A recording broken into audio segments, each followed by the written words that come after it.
Eh bien bonjour à toutes et à tous, j'espère que vous allez bien. On se retrouve à nouveau au bord de l'eau. Je vais vous faire partager cette session de quelques jours dans une petite gravière de 3 hectares et demi. Il y a de très très beaux poissons qui y nagent. On va essayer de faire le maximum en tout cas pour mettre en place une stratégie pour pouvoir toucher au moins un gros poisson. Allez, c'est parti.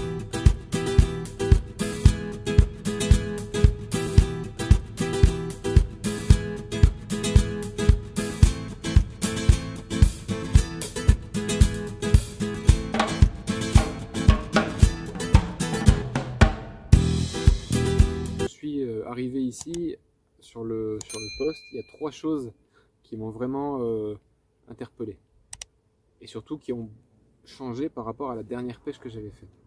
Le niveau d'eau qui était quasiment 1 mètre, voire même un peu plus, de plus que la fois précédente, donc ça c'était il y a 2 ans, donc un niveau d'eau vraiment exceptionnellement haut. On a également une eau qui était très claire, et donc qui dit eau très claire dit beaucoup d'herbiers cette année qui ont proliféré. Ces 3 facteurs donc réunis m'ont fait vraiment sortir de ma zone de confort parce que j'ai vraiment pas l'habitude de pêcher dans des étangs comme ça. Donc il a fallu vraiment se creuser la tête pour essayer de pouvoir trouver un peu de... Enfin déjà de trouver des spots. J'ai passé vraiment toute la première journée ici à sonder l'étang, à chercher où est-ce que je pouvais poser mes cannes, parce que je vous dis, vous le voyez un peu sur les images du Dipper, c'était vraiment des herbiers quasiment partout. Il y avait quelques zones en fait où il y avait un peu plus de vases, où là les herbiers n'ont pas proliféré. Par contre, dès que c'était des zones un peu dures, ben, les herbiers ont poussé. Donc on a des herbiers qui sont composés de 3 choses différentes.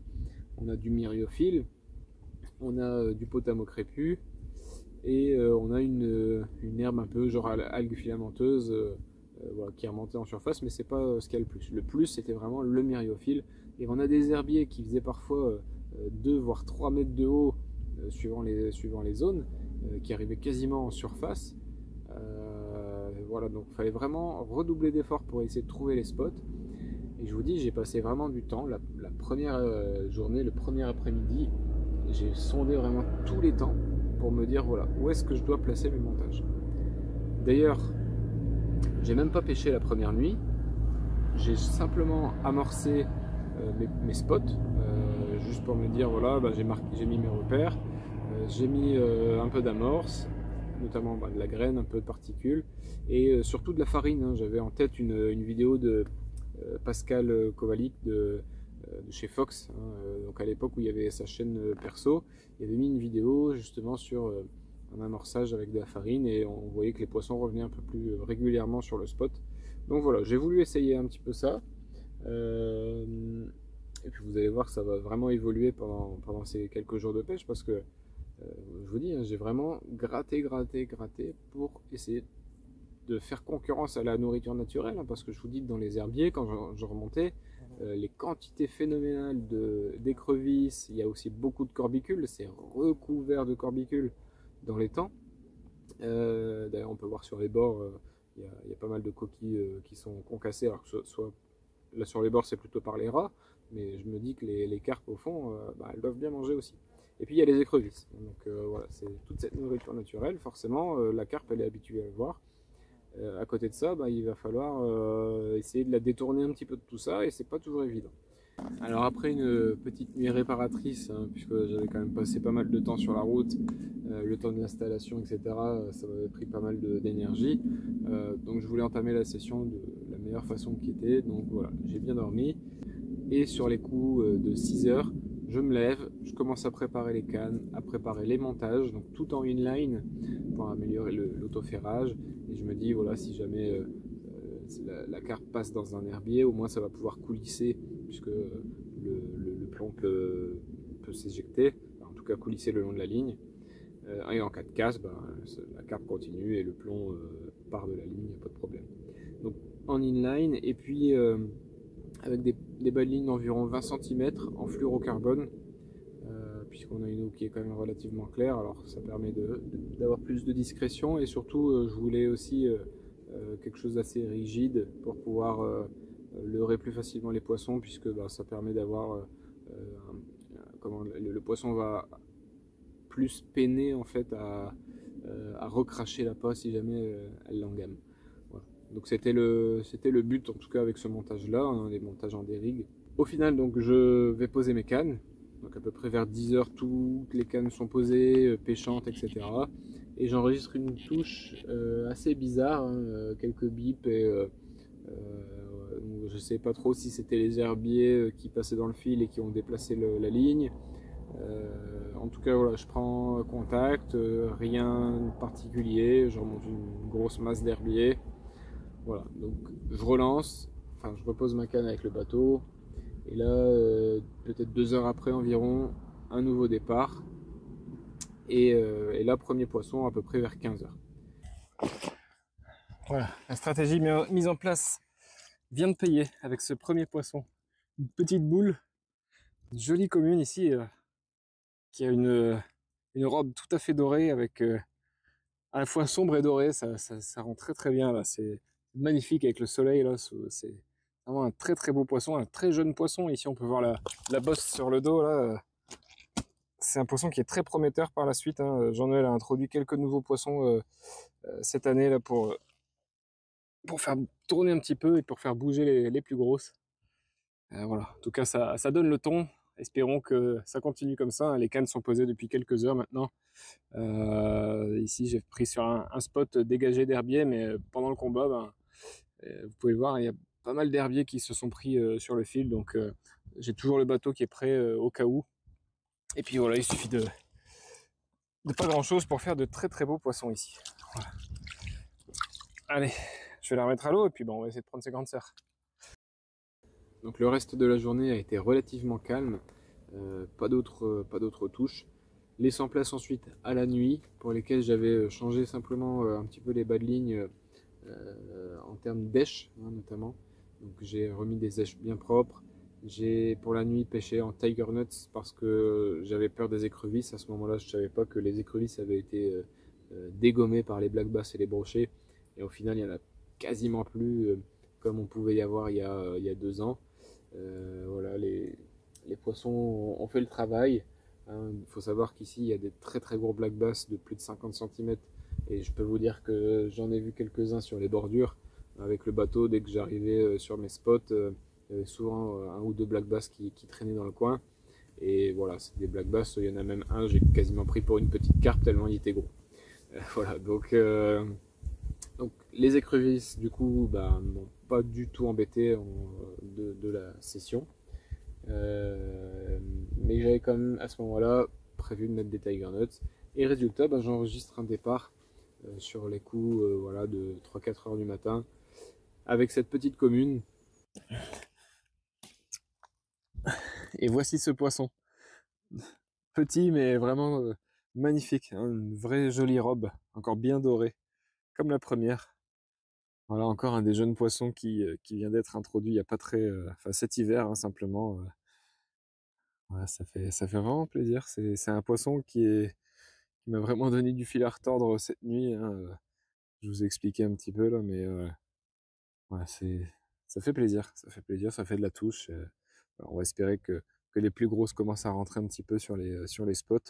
Je pêche vraiment trois spots différents, hein. J'ai pas une zone d'amorçage puisque de toute façon c'est pas possible de la mettre en place étant donné que il y a beaucoup d'herbiers, hein. Celle-ci vraiment c'est prise cette nuit dans les herbiers. J'ai cru que j'allais la perdre parce que enfin, ça s'était emmêlé, etc. Enfin, c'était un peu la misère en pleine nuit.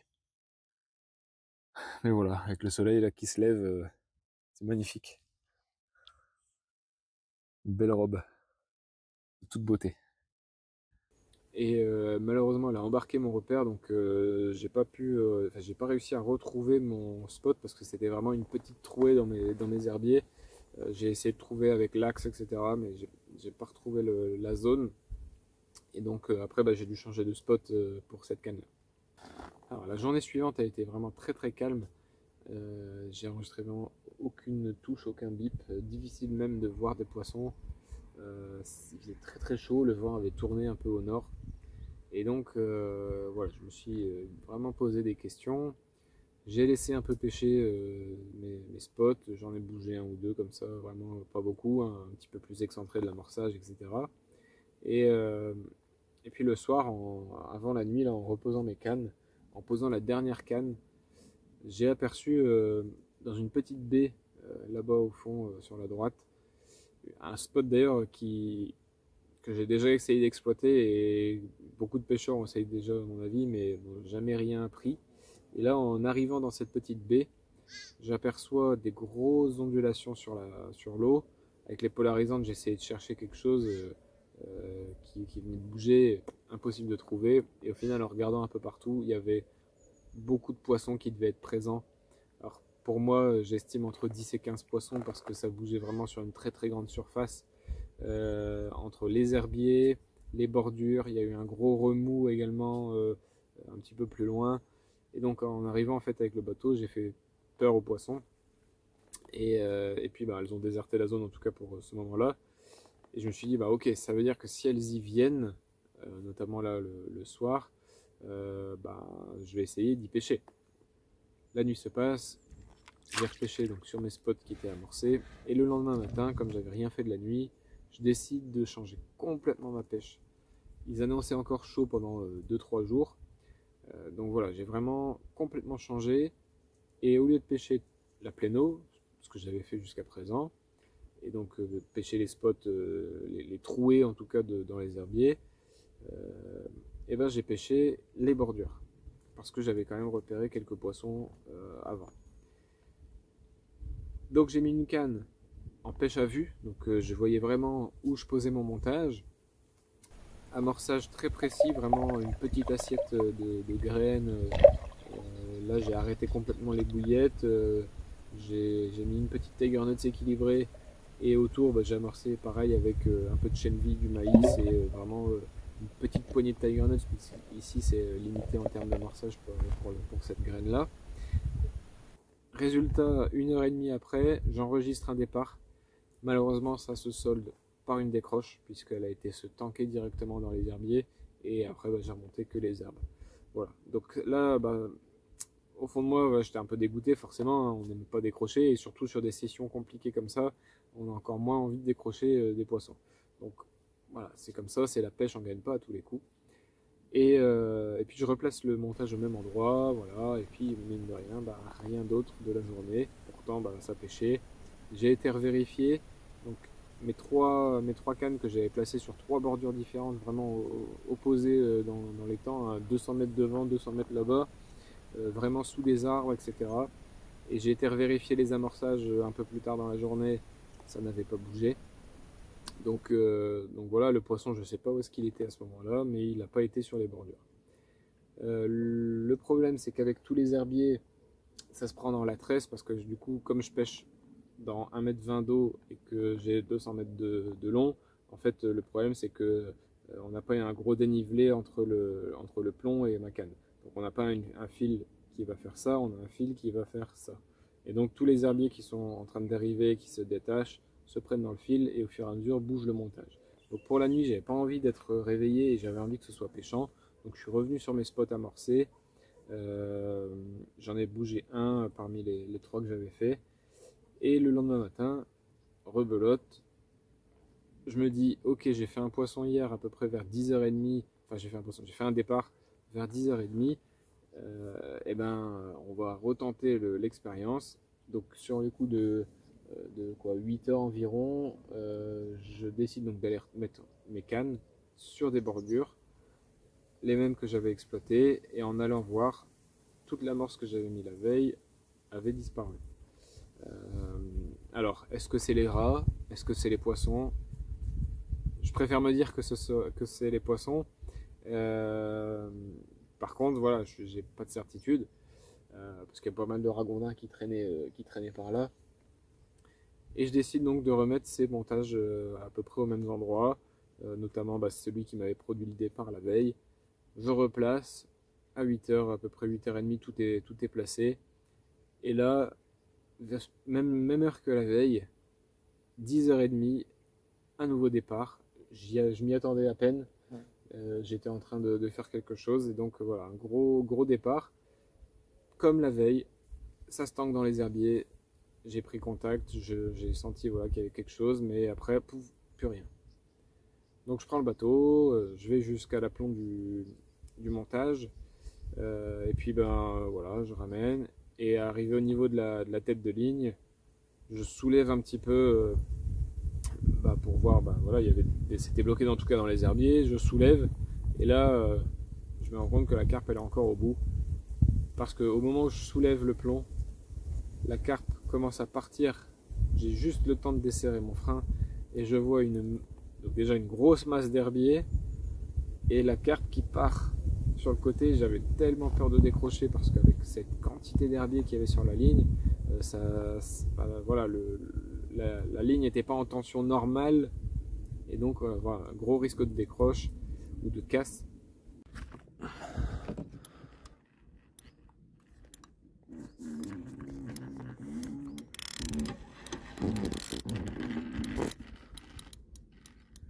Regardez la masse d'herbier, je sais pas si vous voyez. Ça fait 2 fois que je la détanque. Et ça fait... du coup, ça va faire 3 fois que je dois enlever un paquet d'herbier.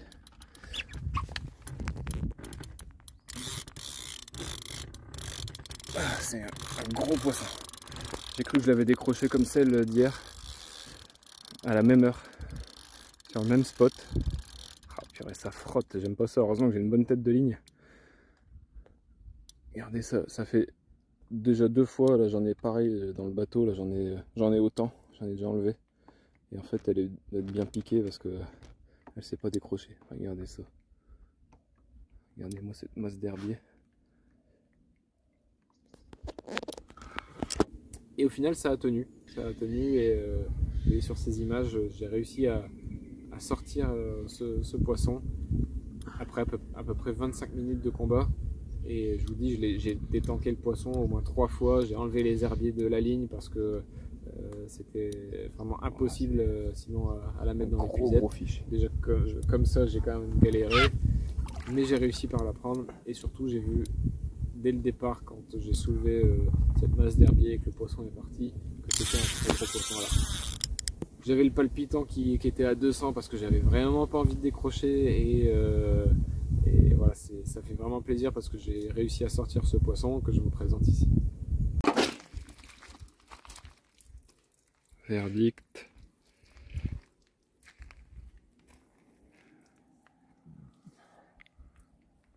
« 25,5 ». Ça y est, un fiche tant attendu.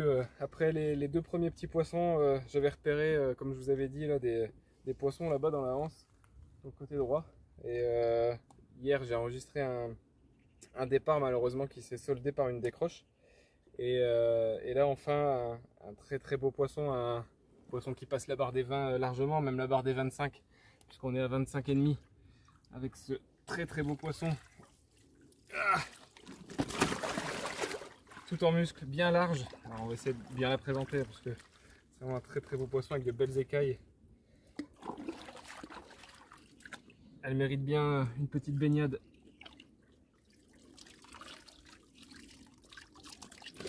Vraiment prise sur la bordure là. C'était dans 1m20 d'eau. Je voyais l'amorçage poser le plomb à vue vraiment sur le bord dans une petite tache de gravier sur un tombant de bordure là. Allez, on va essayer. Allez. Tac.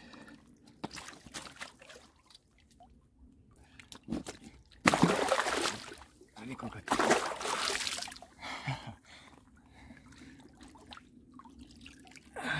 Voilà.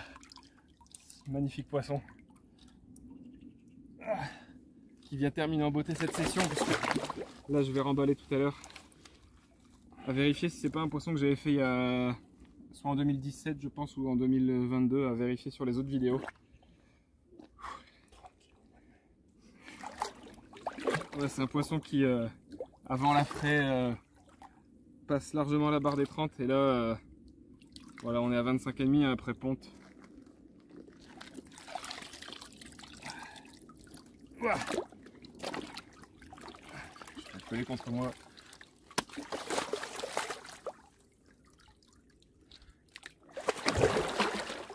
Ça fait un sacré combat dans les herbiers.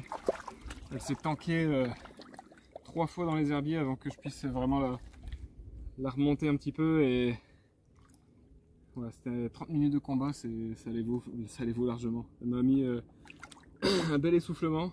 Je vais devoir prendre ma ventoline parce que là...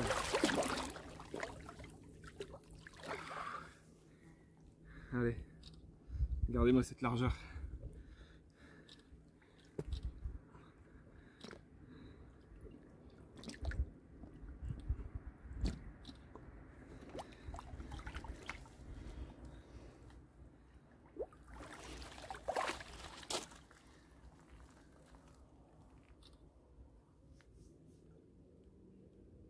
On n'a pas envie de la laisser partir.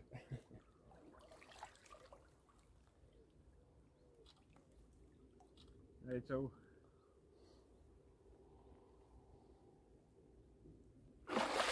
Yes. Et voilà, ce poisson m'a fait atteindre cet objectif que j'avais cette semaine, c'est-à-dire, comme je vous ai dit tout à l'heure, de prendre un des gros poissons qui nage ici, et c'est chose faite. Voilà, donc ça fait vraiment plaisir. Là, j'ai déjà pas mal remballé le matos. Je pars dans quelques heures. Il me reste encore donc quelques heures de pêche devant moi pour peut-être encore sortir un des jolis poissons. Mais en tout cas, voilà, je suis venu pour ça et j'ai réussi. Maintenant, place à la route pour le retour. Toutes les bonnes choses ont une fin malheureusement, tout comme cette vidéo.